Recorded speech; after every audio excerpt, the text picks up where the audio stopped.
coming to you from her core.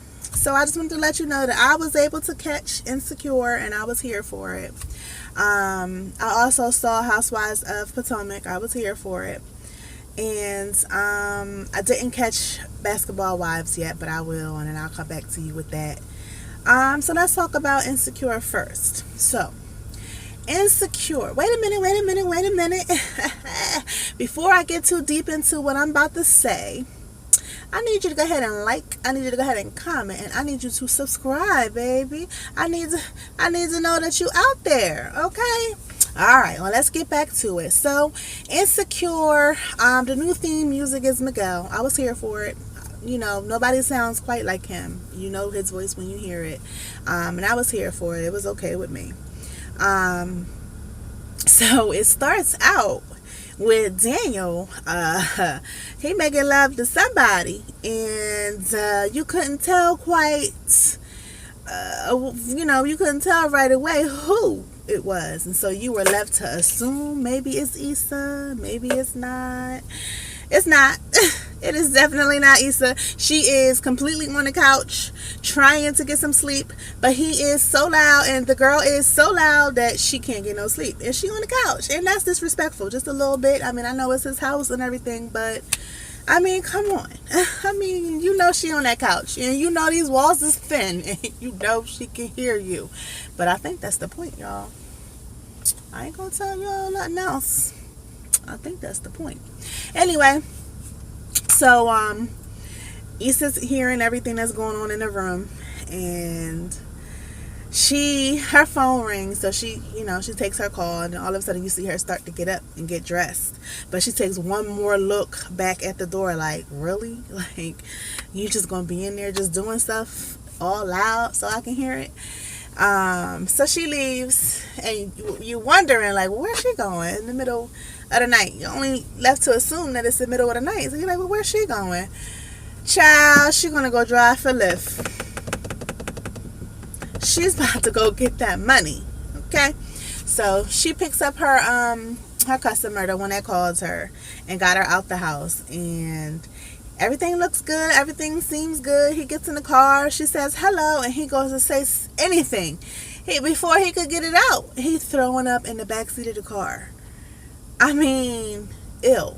Like, who wants to clean up somebody else's throw up? Ew. So that's what happens. Basically, she's still not having a good life. Like, she's still being tormented. She is paying for cheating on Lawrence, like, big time. So next you see, let me look at my little notes here. Next you see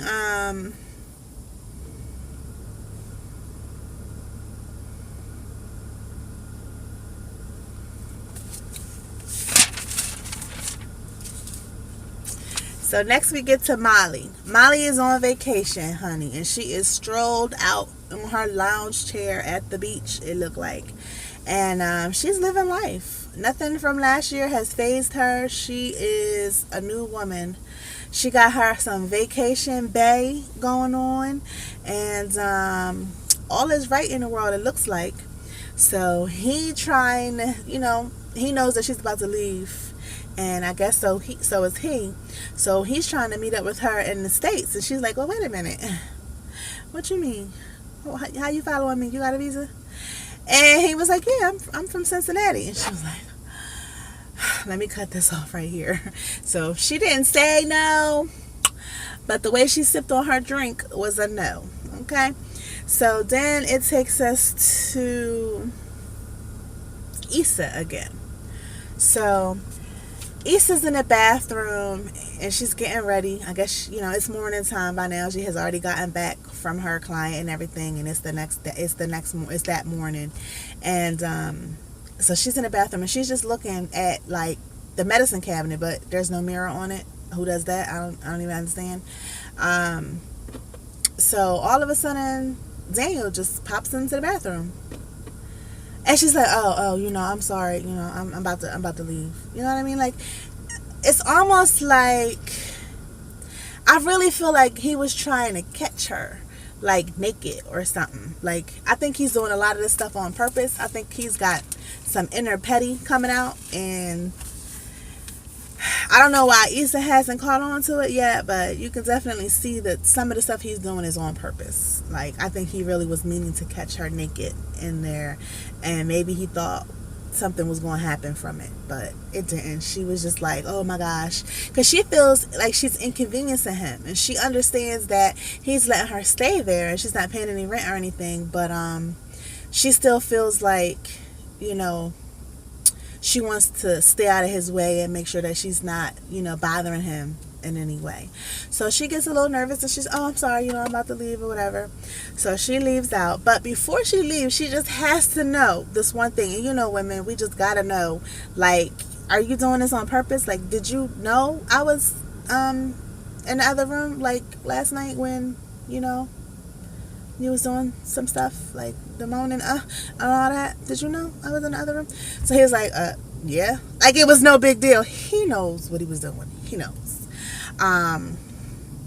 So anyway, so now we're following Daniel, and he's at the studio, and him and his boy is listening to a new artist, or a new wannabe artist, and it happened to be Dawn, from Danity Kane. I liked her a lot, but I could tell that her attitude and Aubrey's attitude and it just wasn't gonna work out.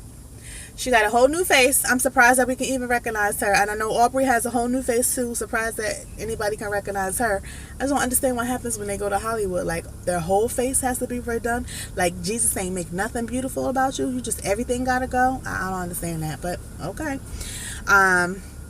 So he's upset until he finds out that she's supposed to be the sister of somebody he's been trying to work with. So even though he feels like the artist is whack, he's going to give it a shot because he's trying to get in with the brother. So Molly's back from vacation, and Issa is a Lyft driver, so she picks her up, and they're in the car, they're talking, and Molly is explaining to Issa how she's a whole new woman, how she is curbing people. She's setting boundaries, and she's making sure that what she wants is being heard loud and clear, and she's getting that, and not just doing things for other people just because, you know. And that includes her boyfriend slash boo bae, you know, booty call Dro, who's married but has an open relationship situation over there, and the girl knows about Molly. I mean, okay. It was hilarious because they went to breakfast, and I guess they were trying to address the fact that, like, why didn't Issa go stay with Molly? And the reason why was because Issa stayed there back in '05, child, '05, and somehow a vase came up broken. And Issa swears up and down she ain't do it, and Molly swears up and down it wasn't broke before she got there. So it was cute, like the way that they kind of played that off against each other. Like, soon as Molly would start talking, Issa would already know it's about the vase, and she would just be like, no, I ain't do it. And they did that like 3 times, so it's pretty cool. So then you see Daniel, he goes to pick up a guitar at his sister's house, and his sister is braiding his little niece's head, and somehow the sister gets it into Daniel's head that Issa is staying with him because there's still feelings there, and she wants more, and she's hoping that something will turn up from her staying there. So Daniel, honestly, up until that moment, really hadn't thought of it like that, and he was really just looking at her like a friend who needed a place to stay or whatever. So he didn't intend to do anything. He wasn't thinking about it or nothing until the sister said something. So fast forward to Daniel goes back home, and Issa's there, and Actually, Daniel goes back home and he's practicing with the guitar, and he's, got some music playing, and he's vibing out with a little drink and everything.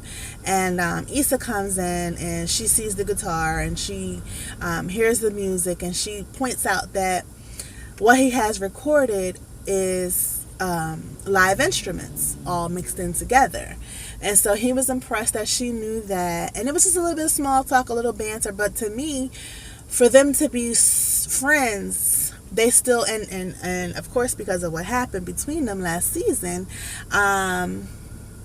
there's a lot of awkwardness there. They really haven't figured things out or talked things through. It's more or less like one of those things where, yeah, something happened, but we don't really have to address it. We could just move on.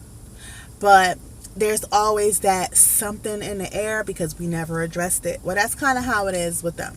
So remember I told you that the sister kind of got into Daniel's head about why Issa might be there. So he attempts to try to kiss her, and she curbed him. And I felt so bad for Daniel in that moment, because it's not that she don't want to be with him, it's just that I think she don't want to cross the line again or whatever. And plus, he been sleeping with people. Like, come on now, I'm gonna need you to not in front of me. No. So anyway, he was kind of upset about it because he's like confused. His sister done got in his head and kind of messed it all up, and his vibe was really on some friendship stuff until the sister got into his head. And so when he tried to see if what his sister was saying to him was right, it kind of backfired on him. And so she kind of had to be like, listen, like, we're just friends. But then he was like, what you mean we're just friends? Like, why did you choose here of all the places that you could have gone? And so she kind of had to fess up, like, yeah, I still got feelings for you, and yes, it hurts me when you bring girls back here and you smash. And yeah, like, but I just, I don't know that we should cross that line. Like, it's always been that way between them two. So it's really kind of frustrating, because now that they can be together, you would think that they would try to be together. And since Lawrence is out the picture, but they're not going to try. And really, I don't understand it at this point, because it's like, you've risked a lot to be with this guy who you've had a crush on or wanted to be with, and you get with them, but it wasn't at the right time. And now that both of you are free and clear for the most part, you're not even going to try it, and you staying with them. So that is a mixed signal. I get it. I get Daniel's point of view on it. So she winds up like making some excuse up to like leave the room, because it was kind of awkward. Yeah. So let me see. So remember how Molly was all like, oh yeah, I'm setting up boundaries, and I'm not doing the same things that I used to do when I'm curbing people and I'm cutting people to the curb, and I'm doing this and I'm doing that. Well, that didn't last long. No, it did not. It did not last long at all, because basically Dro, the married man in an open relationship, came through. And so she's entertaining him, and they had like a little steamy scene. And in the morning, his wife calls, and he says flat out, yeah, I'm with Molly. And at first, Molly's face to me looked like, he's claiming me, like, yeah, like he's letting his wife know like where I'm at, like that's all right. And then her face kind of changed to, do I want this? It's like, am I sharing a nigga? Like, we gotta figure this thing out. So then she gets up, she gets out of the bed, and she's like, listen, we gotta decide if we are smashing, we're friends who smash, or we're acquaintances who smash, because I need some boundaries. So he thinks that she's joking, because he still wants some pancakes. Like, he's trying to go make pancakes. And he's like, Of course, he's not going to understand because he literally has his pancakes and he's eating it too. He has a whole wife at home who understands that when he leaves the house, he might be going to sleep with someone else. And she's fine with that because she can also do the same thing, which I probably don't think she is because men don't really seem to be able to take the same thing that they want to do when we do it. And that is a whole double standard. But whatever, I guess. So anyway, Molly feels like she put her foot down and she's like, listen, like, let's just be acquaintances who smash. Let's just not do the phone calls. Let's not, keep in touch. Let's just get together, do what we need to do, and then that's it until we have to do what we need to do again with each other. So she's just trying to distance herself, and really, I think it's just she's trying not to get caught up in him, and he's not hers completely. You know what I mean? So that happens.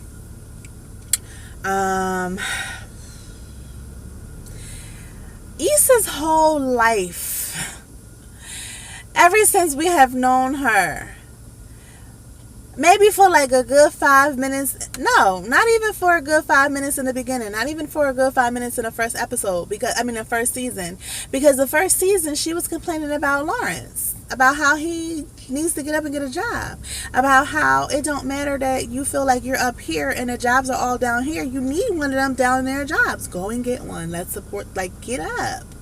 But Lawrence's head was in the clouds, and he really just felt like he deserved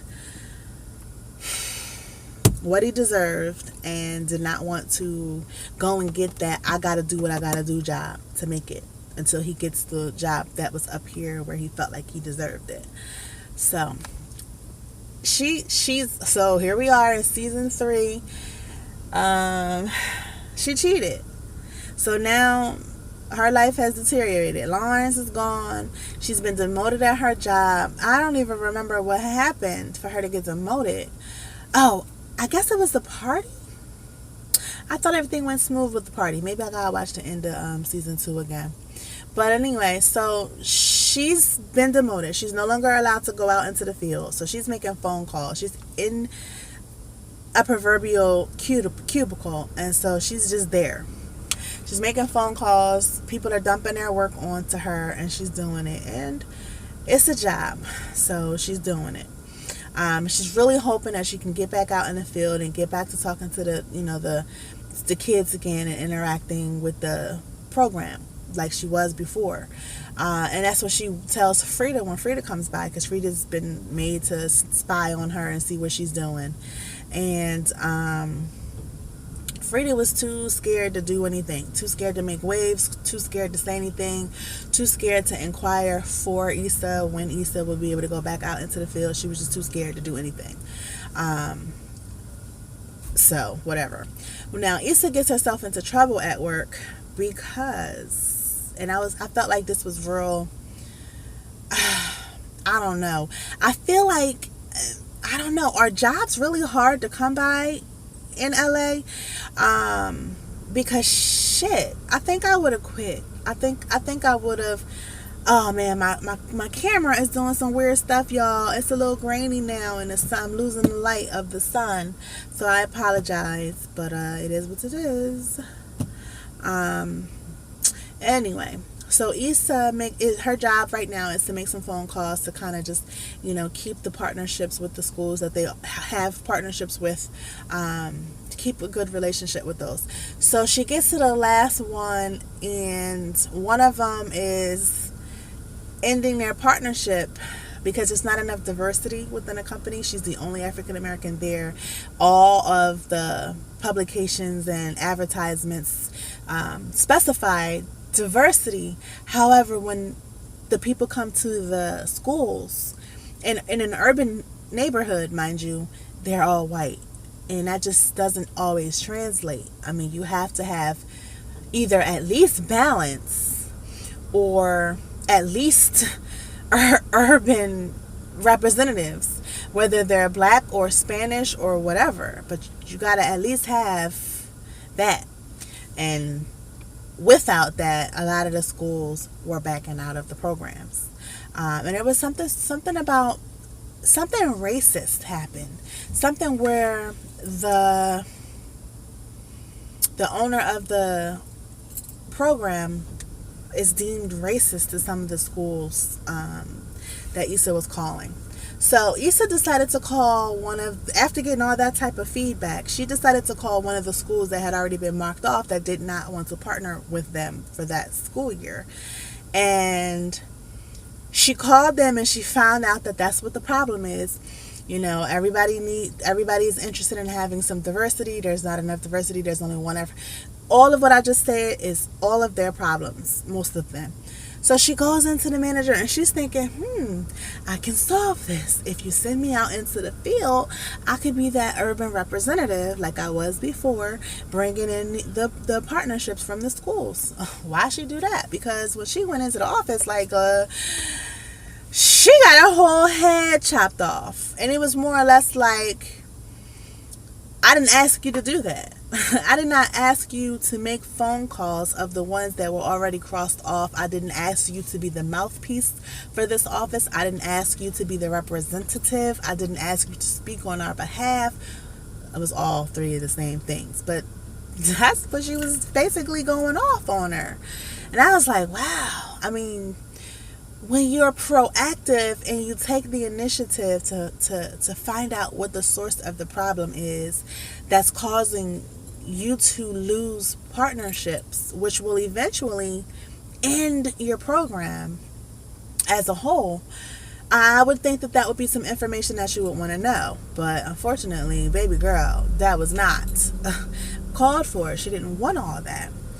So Issa went back to her little desk and ciao. So the next scene that we see is Issa texting Daniel to find out if it's safe to go home, like if Daniel has company or whatever. And Daniel, I believe he lied, and I believe that he said that he had company, and so that it wasn't safe for him for Issa to go back to the house, because Issa didn't want to interrupt anything or be listening to anything. So basically, she winds up coming up with the plan to call Molly so that Molly can come out and do a lift party with her. Molly had already had plans, but Issa was really adamant, like, please, like begging. So Molly forewent, she canceled her plans. Well, not canceled them, but she kind of like pushed them back a little bit with Dro, because she was supposed to meet Dro because she had her meeting with her new company, her new law firm, and they met all her terms and they were going to give her everything that she wanted. So Molly's life is on an upward trend, whereas Issa's is still going down. And so Molly goes out with her and they wind up picking up this really cute guy. He was like really cute, real laid back. I thought maybe he might have been a little creepy in the beginning, but he turned out to be okay. He was cute. And then they changed the direction that he wanted to go in. He wanted to go to a specific restaurant, and they were like, no, you need to try this place. So they changed the direction that he was going to go in, and so that brought on another Lyft customer. So they pick up this Lyft customer. Now, mind you, let me tell you what. If the first one was cute, then the second one was scary. Okay? So she calls the Lyft a Lyft party.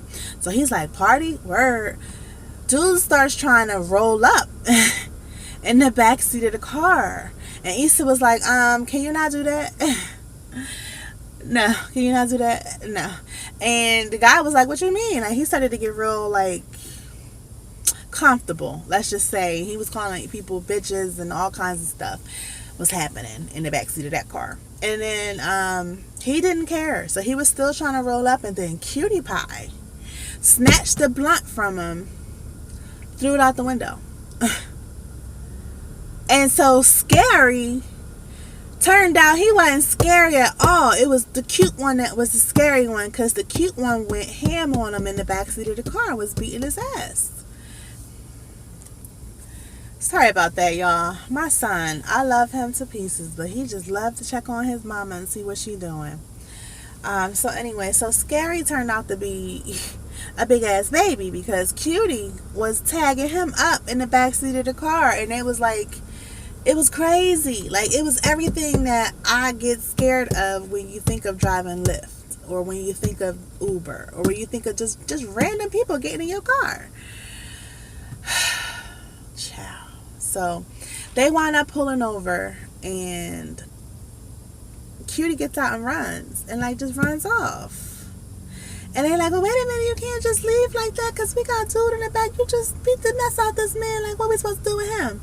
So I don't even know how they wrapped up that situation, because the next thing we see was the next scene. So Cutie ran off, and you see Issa coming in the next morning, and Daniel's sitting on the couch just watching TV or whatever. So she's like, well, you couldn't text me?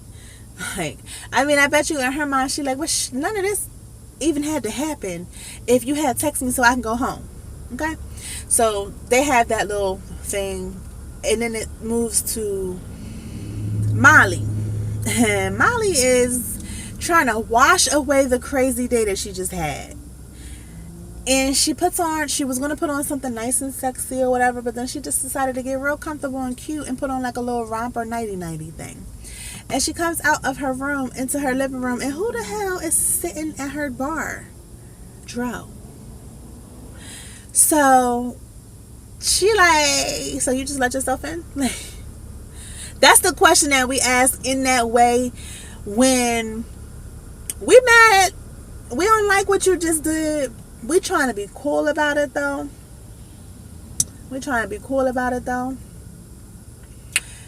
So she winds up asking him for her key back because he tripping. Like, you know, I asked you for boundaries, and now you just popping up. That ain't how we're doing things. Like, no. This isn't a second wife type of situation. I'm free as a bird. You're not. Okay? So he gets mad. He gives her back her key. He gets mad. And he's like, you know what? Oh, let me tell you how he got mad at her when she mentioned his wife. Then he was like, don't ever mention my wife, blah, blah, blah. Like, really? And that's the problem. That's the problem when you're the other woman, the side piece, the whatever. Because all that support and solidarity and go hardness is for the wife. It's not for you. It's for the wife. You really can be cast away. It's about the wife. She gets all the benefits, the privileges, the fact that you come home, the flowers and the candy and the real love. Not the side chick and the booty call. But whatever. So I guess Molly is kind of realizing that, and she's like, you know, this is not what I want. So he leaves. And